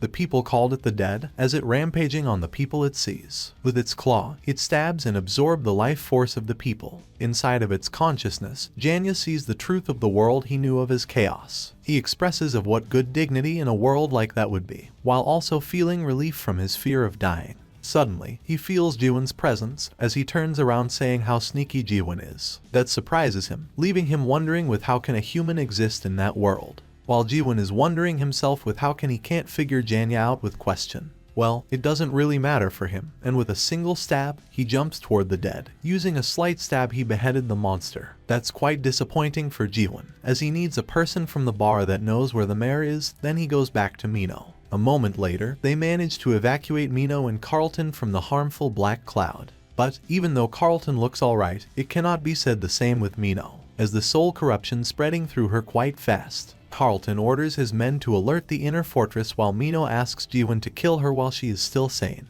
Right now, Jaehwan knows that Mino is a human, as he unable to use comprehend on her. He also wonders why would question waver when he uses it on her, and why would the dead collapse. But there's no need for emotions where he is heading, and decides to kill her then. Then, Claire holds him back, saying that it might not be too late yet, begging Jaehwan to wait a little longer. Later that day, a camp is set, being used to hold the spreading of the soul corruption on Mino and Carlton. Meanwhile, the town is on high alert with the small dead that appeared within the fortress. The people scatter around, asking what had happened, as the alert tells them to evacuate immediately. A man with a blonde hair tries to ask a guard with where they are supposed to evacuate to. It turns out that he already become a dead. It immediately kills the man with its tentacle, while another small dead also coming in closer towards the people to consume their life force. From the rooftop of the houses, it can be seen a group of people running, and they jump behind the small dead that appear. In a flash, they slash the dead, saving the people from being consumed. With them also appears a high-level adapter that will defend the people. Meanwhile, Jaehwan is waiting on Mino to get help, though he sees the world that called chaos as the graveyard of the people that died on the tower, and only awaits their turn to be the nutrient for the three of life, including Mino. Claire reveals that she knows people very well, and she knows that there's no one in chaos who have enough courage to go against the world and to go beyond, to a definition that is more correct. And she claims that she knows for sure that Jaehwan is dangerous. Though Mino hopes that Jaehwan won't leave that place, Claire wants him to leave, because people find hope when they look at Jaehwan, and if he is there, people will fall into greater despair. But Mino says otherwise, as she hopes that Jaehwan doesn't give up on that world. At this moment, Carlton's condition is getting worse, and James orders the guards to bring all of the medicine to stabilize Carlton, and the time left for both Mino and Carlton is closing up on them. In the end, they uses the horn from the horned beast, grinding it to powder and make Carlton drinks it. Even though it's unable to purify the soul corruption, they still hope that at least it will slow the corruption down. Jaehwan comes to James, and he asks whether if Carlton becomes a dead, would there is no one to revert him back. That agitates James, saying that he shouldn't let Jaehwan in back then. Well, Jaehwan ignores the captain as he slaps Carlton, trying to waking him up, saying that he got a question for Carlton. Though, Carlton is waking up, and the only thing he asks is for Jaehwan to kill him. That kind of loyalty amazes Jaehwan, thinking that if he had a few more people like Carlton back in the tower, he wouldn't spend 40 years in there. An alert notify them that the soul corruption is at 94%, and deadification is about to begin on Carlton. While at the same time, the high-level adapter arrives at the camp, called Jaehwan, the Demon Extermination Squad captain, a 5th stage adapter. He comes in, stating that he will get rid of Carlton, and Mino, that shocks the guard captain, James. As Jaehwan swings his sword, Jaehwan holds it like it was a stick with his bare hand. He says that he won't let Jaehwan kill them, as he's still got a few questions for. Even though Jaehwan looks so calm, he is freaking out inside, with the fact that Jaehwan is stopping his sword with only a bare hand. After that, he takes out a Garnarch's horn, and with his bare hand again, he crushes it to powder and makes the attendants to make them both drink it. It turns out that James is quite sentimental with his gate manager, expresses how relieved that the number on the measuring device have stopped changing. On the other hand, Mino wasn't that lucky, as her deadification is not stopping, instead it progressing quickly because of her stamina has declined too much. At this point, her soul corruption has risen above 95%, and they couldn't stop the progressing matter anymore. Jaehwan tries to come closer and he wants to kill Mino immediately, as Claire mentions that old geezer that could do dead slash, which Jaehwan notices, where it's explained that the slash simply only cut away the corruption itself, while the squad takes her away. Jaehwan now expresses how he will not compromise on that, asking Jaehwan to step aside. So, he takes his sword, intending to kill Mino himself, because she asked him to kill her earlier. From the back, Claire is screaming to stop what Jaehwan is about to do, but Jaehwan doesn't mind her and uses question on Mino. Streaks of light appear on Mino's chest that touched by the tip of the sword. That sent Jaehwan into another world, that leaving him wonders with what had happened to the matter. Inside the space, he sees an old man expresses how sad he is looking at Mino's condition. As he turns around, he is surprised to see Jaehwan, asking who he is, to be able to enter his world. Looking at the old man, Jaehwan uses question but it wasn't working on him. In the end, he thoughts that the old man is the origin of Mino's soul corruption, and starts dashing forward while the old man also seems to think the same. The old man is able to stop the slight stab and Jaehwan is able to stop the old man's dead slash. A moment later, the image is breaking apart, as both Jaehwan and the old man are going out into the world. Jaehwan knew the old man, asking what he was doing there, as the old man is mad, shouting how dare Jaehwan do that to his world, asking who he is and even manages to break the old man's sword. Now, it is revealed that he is Chung Hyo, the despair divine physician. Jaehwan asks again why would Chung Hyo is there instead of helping the fortress master, which he claims that a beautiful woman is about to die, and who cares if he is with the fortress master or not. Chung Hyo is mad at Jaehwan. Because of him, the dead slash that he performed to slay the corruption was completely disrupted, and the dead slash can only be used with the sword made of a trihorn or higher. That's when he realizes that Jaehwan possesses a scabbard made of the Garnak's horn and starts to swarms around him, asking him to borrow it to perform the dead slash. That surprises Chung Hyo with the fact that Jaehwan is willing to lend the sword to someone he met for the first time. So he assumes that Jaehwan is confident in his own abilities. But that's not important right now, as he goes into his world again, feeling excited to see what the sword is capable of. In that instant, Jaehwan is also entering the world that the old man draws, as he wondering whether that is an illusionary technique or probably something similar to when Jaehwan uses question. Chung Hyo dashes forward, while Jaehwan realizes that is the world that the old man sees. After all of that tension, the old man stumbles, as he blames the darn fortress master, resulting in the old man's low spirit power. Now, the world that he draws is collapsing, and Mino's picture that he draws is dissipating. So he apologizes, and Jaehwan takes up his sword, trying to perform the technique. The old man is angry with the thoughts of how reckless Jaehwan is. Even he remembers how Claire says the same thing. So Jaehwan tells them to shut up, as the world that the old man's drew becomes Jaehwan's, and he expresses how it was the first time that he picked up his sword, wielding it to save the life of another person. That surprised the old man, and Jaehwan starts drawing Mino that he knew of. She is someone who's very playful and stubborn. She is a weak-hearted person despite being an assassin. Someone who doesn't betray others, yet something seems to be missing. Lastly, someone who trusts others. As the world dissipating, Mino thanks him for remembering all the good things about her, as she smiles brightly towards the person that she has love and hate relationship with. Jaehwan, who cannot see the world that they draw, notices that the deadification is stopping, leaving him speechless. The old man commends Jaehwan, and for now, he knows that Jaehwan look less narrow-minded, and he calls the technique Jaehwan performs as dead stab. Even though the old man hates to admit it, he reveals that Jaehwan is able to perform the technique to cut away the soul corruption.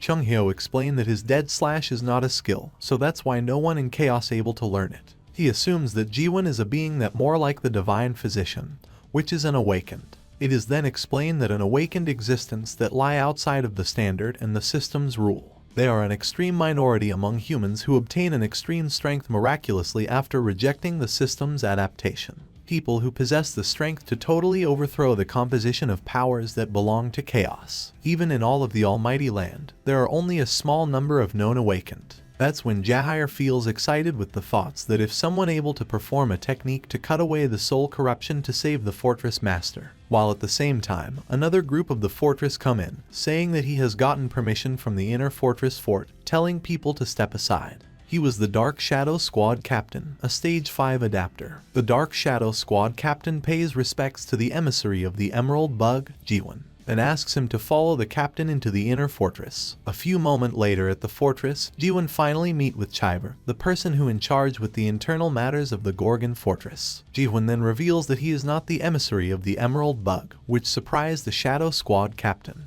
though he tells them that he killed the emissary of the Emerald Bug and picked the spirit stone up from them. That's agitate the others, but Chiver tells them to calm down, and asks Jaehwan about what happened after he entered Chaos in detail. To summarize it, Jaehwan reveals that he got caught up in something by chance, ended up entered Chaos. Then he got the Spirit Stone from the Emerald Bug clan by chance and entered Gorgon Fortress. After that, he got caught up in the incident that time round also by chance, met the Divine Physician, and managed to learn the Divine Physician's dead slash even though he has only seen it once. Chung Hyo asks Chiver whether he believes that story, yet Chiver claims that he is, which kind of insane to begin with. So, Chiver adds that in order to gain someone else's trust, he need to first trust that person. He then asks again, the body which Jaehwan is living in right now is a living one. That surprises Jaehwan, he inwardly thinking that he didn't enter the tower and came out of the Tower of Nightmare by destroying it, which is why he is in soul form. There's a high chance that the illusion tree mistook him as a dead and sent him to Chaos, as his physical body is probably still on Earth. So he asks Chiver how did he knows that Jaehwan is not dead.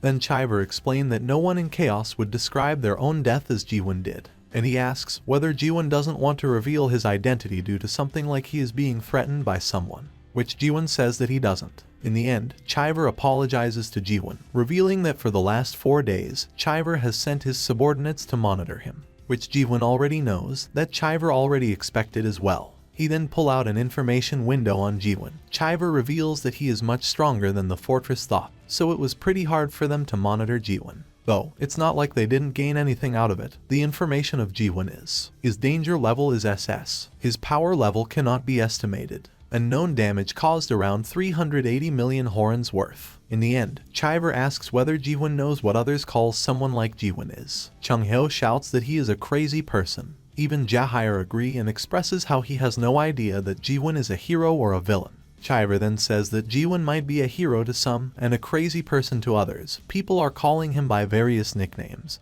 But to Chiver, people like Jaehwan are called protagonists. He adds that there is a special characteristic that belongs to protagonists like Jaehwan, the fact that they are famous. However, Jaehwan is not famous in any way. That means someone has been keeping Jaehwan's information hidden from the public eye, and it seems that power is hostile towards Jaehwan. If they are the people behind him, he wouldn't have had any trouble with the identification documents. He reveals that Jaehwan is a protagonist who is being chased by some kind of large power, which also happened to escape to chaos by chance. Jaehwan thinks for a moment, a power that is chasing after him, although he is not sure of it. He assumes that it be that person known as the Monarch of Pitch Darkness, so he left wondering, with just how strong are those monarchs. Then he asks Chiver whether the master of the Gorgon fortress is strong enough to go up against the 12 monarchs of the Almighty Land. Chiver feels relief because if one of the 12 monarchs is the one that chasing after Jaehwan, they wouldn't be able to interfere in the matters that occur within chaos. So he asks him what does he want in return, which Chiver tells him that Jaehwan only need to do one favor for them, to save the fortress master. 2 hours later, in the dungeon of the castle, Jaehwan is led towards the training room. It is then revealed that the Northern Inspection Gate Captain and Mino are recovering in the treatment center. The person who leads them confused with why they want to go to the training ground instead of the VIP room, which Chung Hyo answer that they need to know which is stronger, between Jaehwan's dead trusts or the Divine Physician's dead slash. Chung Hyo then asks Jaehwan whether he cleared the Tower of Master as well. It turns out that Chung Hyo knows something about it, but only will tell Jaehwan when he is able to beat the Divine Physician. He even says that it's probably impossible for Jaehwan. A few moments later, from below the ground, Chung Hyo asks Jaehwan to fight again. The training ground is already in shambles, as Jaehwan says that the match has already been decided. But the old man claims that he still hasn't used his ultimate technique, saying that he is worried for Jaehwan might die if he uses it. After that, the old man asks how old Jaehwan is, and he answers that he is around 60 years. That makes Chung Hyo screams again, saying that he is already 1,000 years old. He claims that a mere 60 years of thrusting would never have a chance at winning against his 1,000 years of slashing. Well, Jaehwan mocks him. He says that for his point of view, it looks like the old man has only done it for 10 years. That makes the old man mad, and he jumps from his hole, as he wants to see if Jaehwan can still say that after getting hit by him now. With his slashing technique, he performs his strongest attack towards Jaehwan, releasing a tiger-like spirit aura from his blade. Jaehwan strikes back, receiving all what the old man's has towards him. He gets pushed back and the old man expresses how Jaehwan is actually not bad for it, where in fact, Jaehwan is a little surprised to learn that he got pushed back after using his normal trust. Looking beat up, Chung Hyo says how good Jaehwan technique is and asks him with what it's called, where Jaehwan nonchalantly says that it's just a normal trust. He then reveals that he has stronger technique as well, and starts releasing his aura, a bloodlust filling the room, which makes the old man shiver. Chung Hyo now sees that Jaehwan is can be said the sole king of chaos. It reminds him the horror he experienced when he faced the king. Now he left wondering with whether he is able to cut through it, as he imagines Jaehwan's power, even though it's not yet able to be compared to the Soul King. But with that level of power, the Gorgon fortress will be destroyed to ashes. In the end, the old man panicked and admit defeat, calling Jaehwan as punk. Somewhere else, in the 5th region of the Almighty Land, the region of Strong Steel, a spy reports to the monarch of Strong Steel, Hyo that the current monarch of Pitch Darkness is trying to contact Chaos. He reveals that all the monarchs of the Almighty Land have already signed a secret treaty to not interfere with the matters of Chaos. The spy terrified facing the monarch as he doesn't know what happened. He can only asks the monarch to see the video he plays. It's a Jaehwan's video that able to clear the 99th floor that's been going around. They call him a product, and it is said that he is in contract with the 9th region's monarch of Pitch Darkness. As Hyo asks the man where the product is, he reveals that Jaehwan refused to clear the tutorial, broke through the ceiling of the tower, and has escaped to Chaos. The man also reveals the fact that Jaehwan killed the cultivator on the 100th floor. It further informed that the monarch of Pitch Darkness seems to have been involved with the matters of Chaos for a long time. Out of the 10 clans within Chaos, a few of them have been in constant contact with the monarch. Hyo left wondering with what the monarch of pitch darkness up to, and decides sending 10 elites warriors of the gold 1 grades and a high awaken.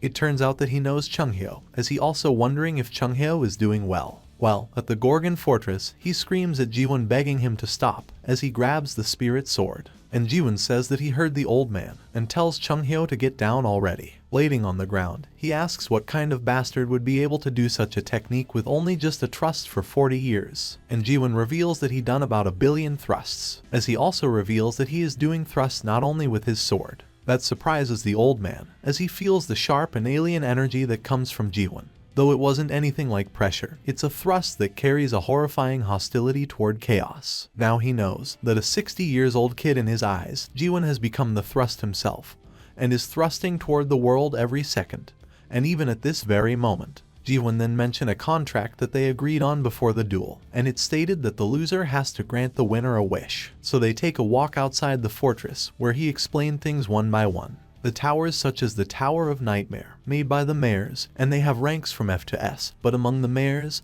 there are existences that don't care about things like ranks. A master is someone who already made S-rank towers when they were an apprentice, someone who reached the top of a renowned artisan quickly. However, not all towers made by a master would be a Tower of Master. Among them, there are towers that are made with no intention to perform cultivations. Only unique towers are known as Tower of Master, and among those who cleared the Tower of Master, awakened would appear occasionally. The old man also reveals that he came out of the 4th Tower of the Master, Melville. It was a tower known as the Moby Dick in the world. A white whale would appear on the 1st floor of the tower, and target humans every minute. It was not difficult for the Chung Hyo now, but back then, it was a tower that was very similar to a disaster to him. Many of the martial master of Miram died, and clearing that tower was practically a miracle for him. The old man notices that Jaehwan also looks like came from a Tower of Master too, so he asks him which one is it. So Jaehwan reveals that the tower is made by Mullark, which leaving the old man confuses as he thinks that there wouldn't be any awakened that could clear Mullark's tower. Jaehwan asks whether the old man knows Mullark, which he says that he is. It turns out that Chung Hyo has traveled with Mullark in the past. That surprises Jaehwan, so he wants further explanation, and Chung Hyo asks him to walk outside, explaining that the story is quite long. So they go to a street stall brimming with people who eat, drink and stuff. They also meet with Claire, which can be seen looks like a little bump with the Jaehwan's presence. The other side of chaos, the people who die in either the tower or the war on the almighty land. The people drop their job to enjoy their reclaimed life from the horror of war and fighting for their life. However, in such paradise, humans started to want the opposite. They missed real life which had death, and began to act like they were living a real life. Though they don't feel hungry, they live a life to eat as if they will die if not, and drank water as if it's water than to act drunk. However, one day, drunkards that started to do new things appeared, an expedition that dreams of impossible and gathers people together to rediscover real life. That's the Abyss Expedition, to look for the fruit of resurrection. They are fruits that hang on the branches of the illusion tree at the end of the abyss, a fruit that can revive someone who's dead, and the only way that the dead of chaos can come back alive is by eating the fruit of resurrection. Chung Hyo explained that the Abyss Expedition is an alliance that was formed for the sake of finding that fruit. At that time, Chung Hyo had awakened already, and he was at the age where he was fearless, and Mullark also in the expedition as the captain, and Chung Hyo expresses how unique Mullark is. Going back at the Abyss Expedition, Mullark expresses how he can't believe that Chung Hyo managed to achieve an incomplete awakening without abandoning his emotions. Chung Hyo is mad at him, throws his sword to Mullark and asks why is a mare going to the abyss. It turns out that Mullark is a mare that regretted making towers existed. Mullark says that it's okay if Chung Hyo don't believe his words. He explained that the reason he went to the illusion tree and is going to the abyss is because of that tower. The one that ends all cultivation. That's his reason for joining the expedition. In the end, Chung Hyo joins the expedition as well and manages to reach the illusion tree, where he witnessed that the fruits began to drop from the branches. Thanks to that, each of the expedition members were able to go back to chaos with arms full of the fruits. Unfortunately, when the expedition are heading back to chaos, the monarchs and patriarchs of the almighty land were waiting at the entrance. Chung Hyo explained that while they didn't have the courage to go back into the abyss, the 4 fortress masters and 10 faction leaders who were part of the expedition at that time weren't a match for those bastards at all. There was an overwhelming difference in power as they were of a totally different league. That was how the fruit was stolen from the people of Chaos, and those bastards still use the fruits that they stole to revive themselves each time they die. And they have been doing that for 900 years. It's as if they had another place that's built for them, a place known as the Resurrection Palace. The monarchs and the 5 great families would take turns reviving when they died. It was decided from the start who would live. Jaehwan now knows why the people are all so lethargic. They knew it. For the real life they wanted, the fruit was something they would never be able to obtain. And after the expedition, Mullark, the expedition's captain, is never seen again. He seemed to have said something that no one knows before he disappeared. Suddenly, Jaehwan, the extermination squad captain, comes in running, saying that they got a big trouble, adding that a dead appeared in the fortress with 10 times the size of what Jaehwan possesses. Below the full moon, Jaehwan and Jaehwan run toward the fortress, where Jaehwan notices the energy that coming from the fortress, as he assumes that the fortress master is indeed in the state of severe soul corruption. The spiritual pressure is tenfold more than what he felt from Jaehwan. Deep within the inner fortress, more accurately, beneath the fortress. That's when Jaehwan remembers when Chiver didn't ask for compensation. Instead he asked for only a favor, which is to save the fortress master. Jaehwan then asks Jaehwan whether the fortress master is going through deadification, as he says that it is, and explain that the fortress master suddenly went berserk tonight. He also adds that usually it only happens once a week, but strangely it happens today. Jaehwan also tells Jaehwan that the fortress master is a good person. On top of that, he is a living legend, since he was one of the few people who went on the Abyss expedition with the divine physician.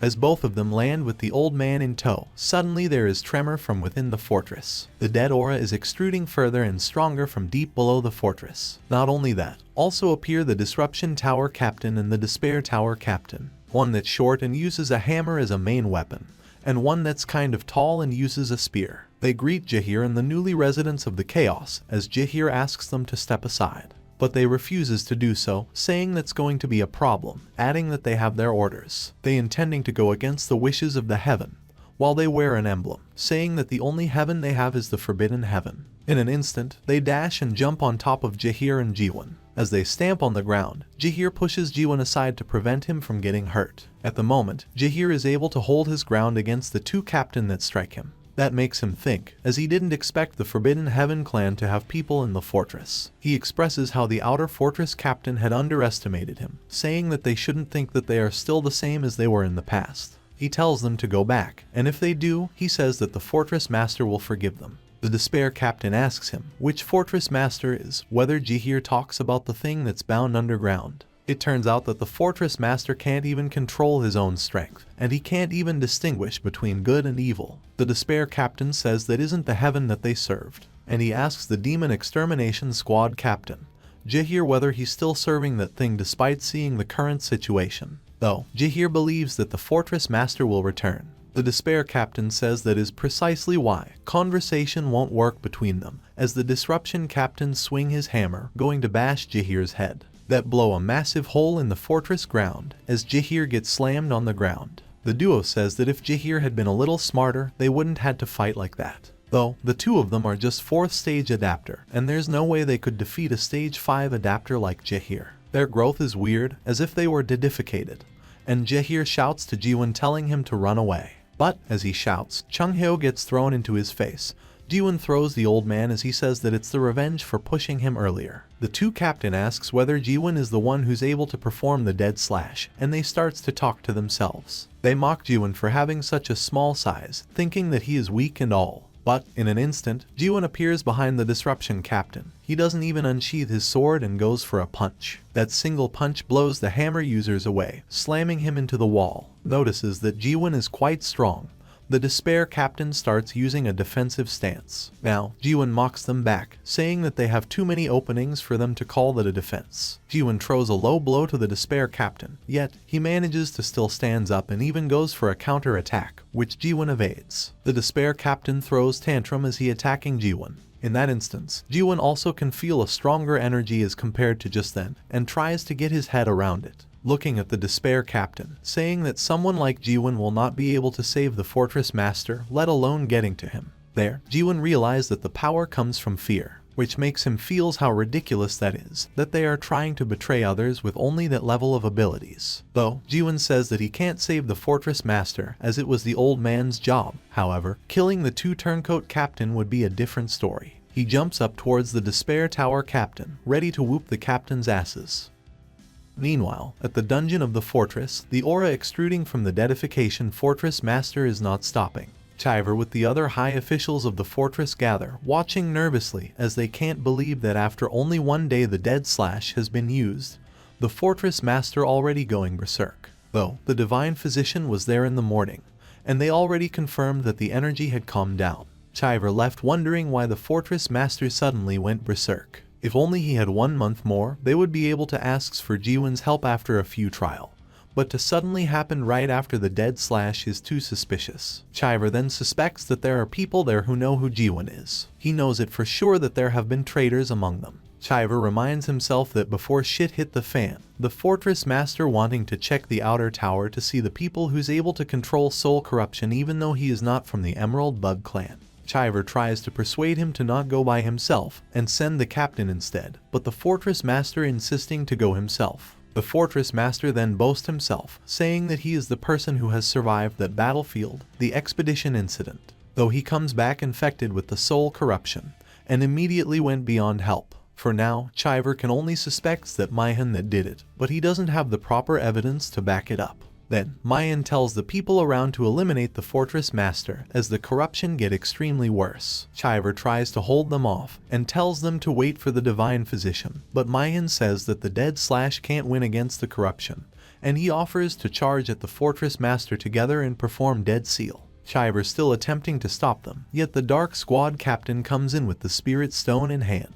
And now Chiver knows that the Dark Squad captain that originally belongs to the inner administrator is a traitor, and inside the box is the stone that Jaehwan previously had. Mayhan says that the future of Gorgon is at stake there, and asks how could Chiver hides the stone to himself. He asks again whether Chiver intending to let the fortress master turn into super large size dead. The divine physician is not there, and what Mayhan says is actually quite reasonable, but once the dead seal performed, there is no way to bring back the fortress master. Even though there is no Emerald Bug clan around, Mayhan bring his men that are looking a bit sketchy and so wrong, who he claims to be able to perform the technique. After they had done with the seal, the spirit from the fortress master will be contained into the spirit stone, and could become the next master of Gorgon. Depends on who possesses it. It could be dangerous if it falls into the wrong person. Right as the men touch the spirit stone, Chiver realizes that it was all planned by the outer administrator, Hyman. Everything that has happened since half a year ago, from when the fortress master's soul got corrupted until he went berserk. So he shouts to the guard to capture Hyman immediately, but to his surprises, no one follow his command.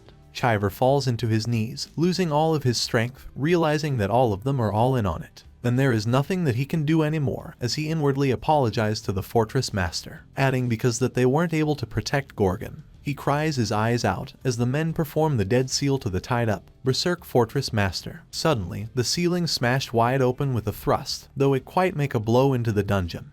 There seems to be no one that gets hurt, only some that nearly evading the rubble. Though, the people are left wondering with what just happened. That instance, a glimmer of hope appears in front of Chiver's eyes, as the Dark Squad captain and Hyman twitching their tongue, thinking what a bad timing it was, appear Jaehwan, with his spirit sword in hand, and Jaehir who looks like he is fine after the fight against the two captain. They stand nonchalantly as nearly all of the people gathered there are traitors. Mayhan asks who Jaehwan is, to dare coming there in that manners. Jaehir tells the outer administrator to stop there, as he throws the two beaten up captain into his face. Jaehir says that his traitorous acts have already been exposed to the world, as they already spilled it all out. The Disruption Tower captain tries to apologize, but Hyman blows him up with no mercy anyway. That surprises Jaehir, as Hyman claims that the two captain decided to commit suicide upon being exposed. Then asks how could Jaehir blames him for being unable to stop them from committing. So Jaehir orders the guards to apprehend the outer administrator. Instead of following the orders, the other captain instead bear their sword against Jaehir. They apologize and asks Jaehir to stand down, and tells him not to go against the will of the Forbidden Heaven clan, and they need him to stay put until the fortress master's seal is complete. Jaehwan, who only being silent this whole time, finally open up his mouth. He says that in return for saving the fortress master, Gorgon will provide Jaehwan with protection. adding that Chiver made the wrong promise with him. Since Gorgon can't promise him protection, Jaehwan offers to change the contents of the promise. Jaehwan says that he will save the fortress master and kill all the traitors present. In return, Jaehwan wants the old man and he wants to set up the Abyss expedition again. Now Jaehwan demands that, and surprises all of the high-ranking adapter around. Hyman expresses on what a pile of nonsense that is, adding that he has already heard of the story about there being a person who was able to kill Janya, who was a dead in one strike. He thought that was a lie, but now he knows that Jaehwan indeed did it, and he decides to go all out against Jaehwan, ordering his men to swarm in. That instant, Jaehwan tightly grabs his sword, preparing to welcome all of the members of the Forbidden Heaven clan that start coming into the dungeon, including those who already in the dungeon. That instance, Jaehwan uses his trust non-stop, like a sewing machine he trusts, towards the members of the Forbidden Heaven clan one by one. Even the Dark Squad captain doesn't have enough capabilities to defend against the thrust and can only swear to himself. Though, they keep coming at Jaehwan endlessly, and the members of the Forbidden Heaven clan seems endless. So Jaehwan had enough of it. He sights to their seer number and uses normal thrust towards the mobs. It decimates their numbers, and Jaehwan also points his normal thrust to Hyman, the first elder of the Forbidden Heaven clan. He tries to block it for a moment, only to realize that it's impossible to do so. In the end, he evades the energy from the attack and it makes a massive hole in the dungeon. There when Hyman realizes that if he hadn't stopped blocking, he definitely wouldn't have survived. That shocks both of Jaehir and Chiver as to how strong Jaehwan is, while the people from the Forbidden Heaven clan talks between themselves as to proceed with the seal, or to use Black Cloud now to turn all of the people in Gorgon into dead. Jaehwan notices that, then he calls out to Hyman, saying that he is Gorgon Fortress Outer Administrator, and also the first elder of the Forbidden Heaven clan. He doesn't know what they are trying to do or why they want to corrupt souls, but Administrator knows that. And Jaehwan, like people like them, it's really something he is thankful for. Because of people like them, he can destroy that world and still feels at ease. Jaehwan starts to gather his energy, focusing it on his sword, and Hyman notices it, telling all of the members under his command to take Jaehwan down with whatever they need to do. The people start running in again as Hyman runs away from Jaehwan. With all of they got, they attempt to strike Jaehwan. As the sole target, Jaehwan himself points his sword towards the sky. He smiles as he feels relief that he can destroy everything without thinking that innocent person will be affected. And he strikes it, a strong thrust upwards, towering the sky itself, decimating the member of the Forbidden Heaven clan who dared to stand on his way. High up above the sky, the energy from the thrust becomes a firework that spread across the fortress, as Hyman can only witness the Soul King leaving him unable to do anything. While Chiver and Jaehir sees that something had born, an overwhelming hope that the people of Chaos needed. The scattered energy falls down towards the people of the Forbidden Heaven clan, like Jaehwan intending to do that in the first place. That reminds Chiver to the Fortress Master, that explained that an overwhelming hope is one that doesn't falter in the face of anything. As Chiver can't believe that he feels the overwhelming hope that the Fortress Master spoke of, from Jaehwan, the man who's speaking of Chaos's annihilation. When the dust settled, Hyman's body split in two, saying how monstrous bastard Jaehwan is. However, he is too late, as the Fortress Master is already beyond help. But Jaehwan doesn't seem a bit care about it, stabs the traitor in the face, and decimates him, to be the nutrient of the illusion tree. Then, Jaehir comes in running, and now with full respect he says that the old man is not waking up no matter how hard Jaehir tries. Without thinking too much of it, Jaehwan grabs the old man, and slams him hard into the wall, surprising the extermination captain. Though, as the divine physician wakes up, the Fortress Master's soul corruption goes beyond the point of no return, and the corruption reaches 99.9%. The Fortress Master's spirit power finally break, and his deadification finally begun. Red light all around, notifying all of the people in the Gorgon that a massive spirit is about to go through deadification. Though, after the system estimating the target's danger level, in the end, it can't be done and the system's verdict says that there will appear a super huge dead. Gorgon's automatic warning system has been activated, and the people starting to scatter around, running away from the fortress. From afar away, James can only question what had happened in the castle, as the aura of the dead extruding so strongly outwards. Meanwhile, Chung Hyo is getting ready, asking Jaehwan to help him with clearing the path, since his thrust is too sharp to save anyone. In that instance, the divine physician draws his world to perform the dead slash. With his newly acquired sword, the old man swings his sword, drawing the memories of the Fortress Master, to engrave memorable memories into dead, as he explains to Jaehwan that it's what the dead slash is about. He adds that if they're filled with memories, they can avoid the worst at the very least. But a sound can be heard, and the world that the old man drew changed. There he sees a being that, extruding a crimson aura, has its own world and seems hostile toward the old man. It turns to Chung Hyo as the old man realizes that the thing in front of him is not the fortress master. His world starts collapsing as he says that he definitely feels something is way off there, and tells Jaehwan that the thing in front of him is not the fortress master, instead it's something completely different.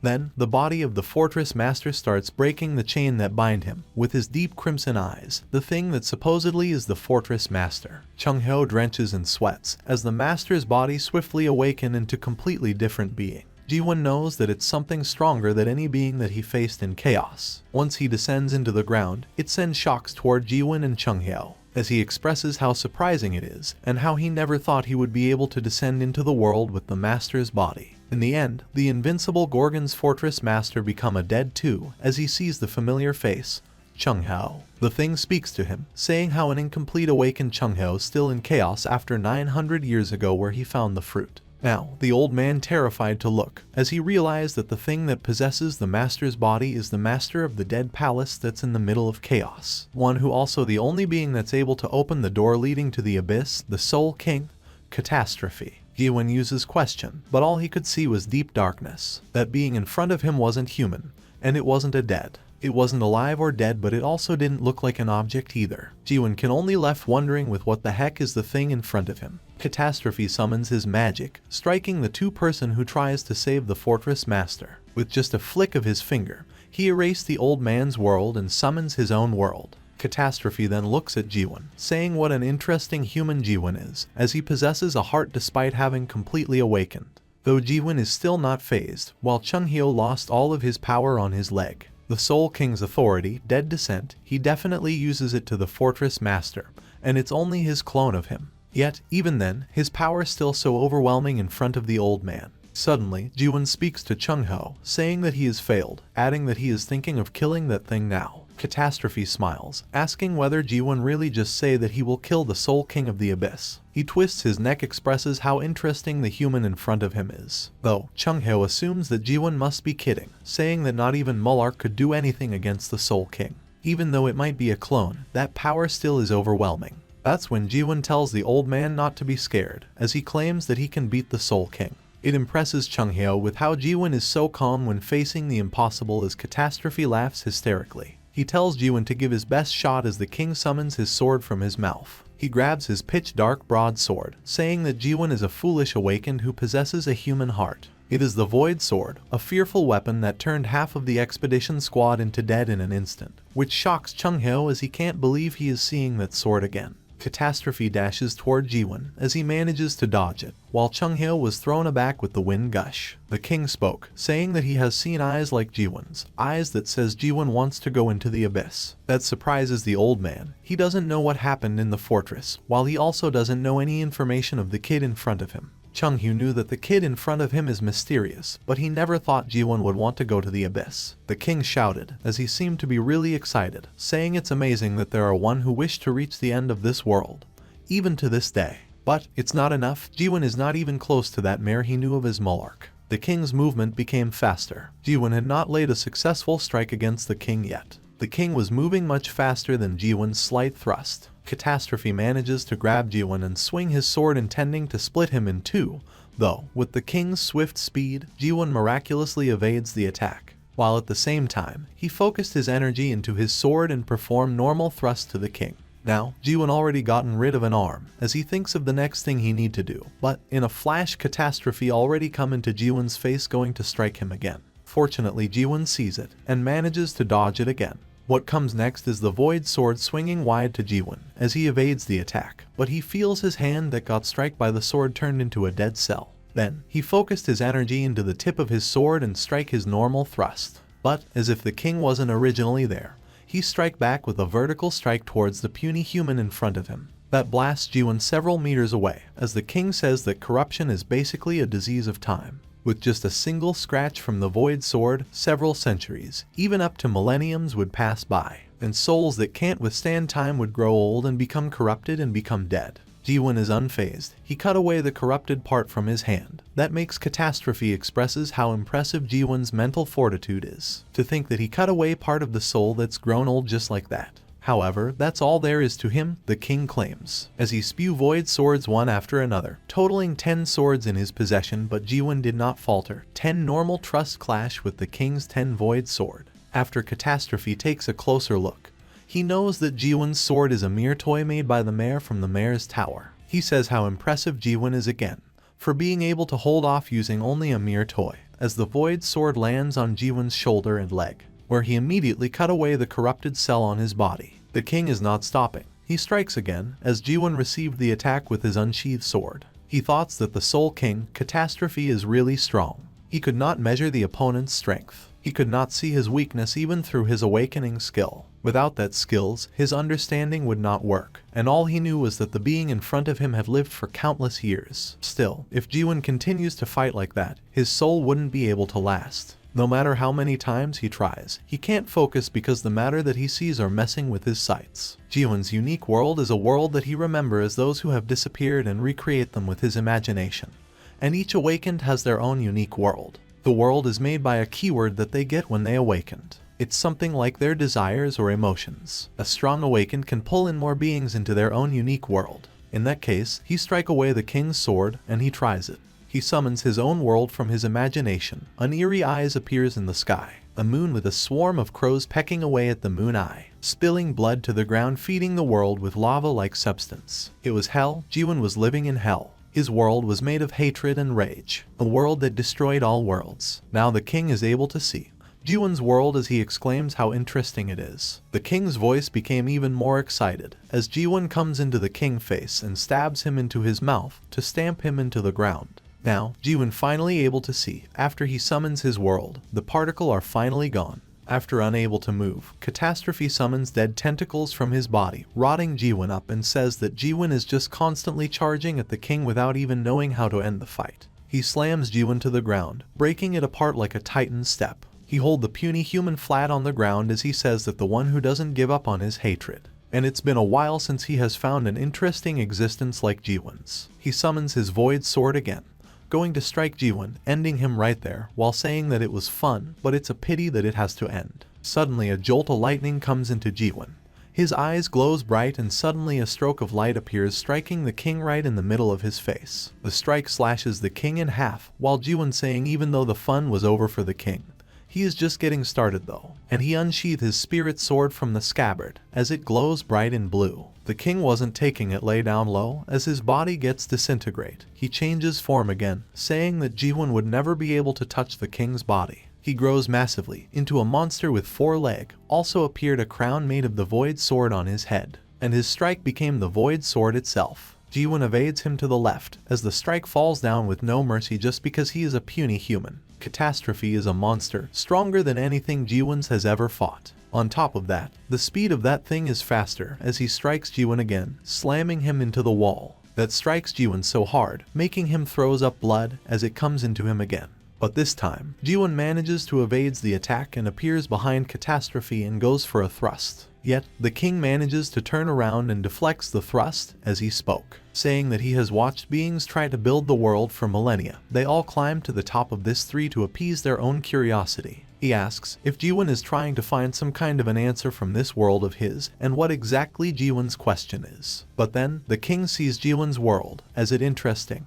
His voice become even more excited. Their sword clashed. Jaehwan felt strange as he moved his sword. He never felt this way. As their sword clashed, thousands of words were exchanged. The king says that Jaehwan doesn't give up on his hatred even after he realizes the truth and emptiness of life. The king was astonished. He never seen beings that destroyed the worlds for over millions of years. All of them climbed this tree with their questions. Catastrophe spoke while deflecting thrusts, as he asks what Jaehwan's question to be answered with such a world on his back. Jaehwan did not answer, but the king seemed to understand that the world itself is Jaehwan's question. Their sword clashed again. A world that has fallen. The thrust had reached its maximum power, as Catastrophe expresses how arrogant Jaehwan's world is. A mere human questioning the worth of the almighty land, meaning that Jaehwan's questioned whether if the almighty land is worthy enough to exist. But Jaehwan did not answer him, as he evades the king's sword. This situation is definitely one that Jaehwan have experienced somewhere before, as he remembers fighting against Beast Rain. The thing that has descended upon the Fortress Master is the clone of the real Soul King. That means his current self able to beat it. Catastrophe shocked as the world screamed, and his strong thrust was unleashed. The king still stands up, as he says that Jaehwan's impudence knows no bounds. Then he asks whether Jaehwan knows that he will never be able to kill the king. He adds that he feels bored now, and starts to perform his massive attack, with his size and massive jaw. He strikes the tiny human that dare to stand before him. Another jolt of lighting appeared in Jaehwan's eyes again, and now he sees it as he thinks that he knew it. That the clone connected to the king's main body, so all he need to cut that connection. And he jumps up into the air, performing a technique called crack that able to cut the connection between the clone and the main body. Jaehwan's world shaking violently, as the king now knows that Jaehwan is one who lives for the end. He now will awaits for Jaehwan at the entrance that leads to the abyss, and he was gone. The Fortress Master falls down on the ground like a rag doll in Jaehwan's side. It's finally finished. He wasn't sure if he could succeed. The king was a powerful enemy that he might lost if he tried to fight it outright. That makes him realizes that his thrust wasn't enough anymore. He needs new skills to climb down to the abyss.